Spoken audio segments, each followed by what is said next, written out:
Hi everyone, আজকে তোমাদের সাথে আমি শেয়ার করছি একটা বিয়েবাড়ির মেনু। তো প্রথমেই দেখো দিয়ে দিয়েছিল লেবু, তারপর স্যালাড, ধনেপাতার চাটনি আর পনির পাসিন্দা। পনির পাসিন্দাটাও খেতে ভীষণ টেস্টি লাগছিল। তারপর ভাত, ভেজ ডাল। তো আমি একটু ভেজ ডালের ওপর লেবু চিপে নিয়ে খেলাম। ভেজ ডাল আর লেবুর কম্বিনেশনটা কিন্তু দারুণ লাগে। তারপর দিয়ে দিয়েছিল আলুর চিপস। তো আলুর চিপসটা দিয়ে আমি একটু ভাতটা মেখে খেলাম। দেন দিয়ে দিয়েছিল পটল চিংড়ি, যদিও আমার একটাও পটল চিংড়ি পড়েনি। তো তারপর দিয়ে দিয়েছিল দই কাতলা। তো মাছটাও ভীষণ ফ্রেশ আর খুব সফট ছিল। তারপর ফ্রাইড রাইস আর শো স্টপার চিকেন। তো আমার চিকেনের কিন্তু প্রত্যেকটাই লেগ পিস পড়েছিল, আর চিকেনটাও খেতে খুব টেস্টি হয়েছিল, দারুণ খেতে লাগছিল।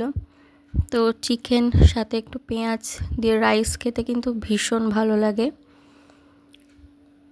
তো চিকেন আমার যেহেতু খুব ভালো লাগে, আমার ফেভারিট, তো সেই জন্য আমি আরও একবার চিকেন নিয়ে নিয়েছিলাম। আর সেবারও আমার প্রত্যেকটাই লেগ পিস পড়েছিল।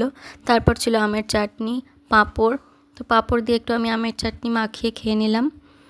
দেন দিয়ে দিয়েছিল রসগোল্লাটাও ভীষণ সফট আর খুব ডিলিশিয়াস খেতে ছিল।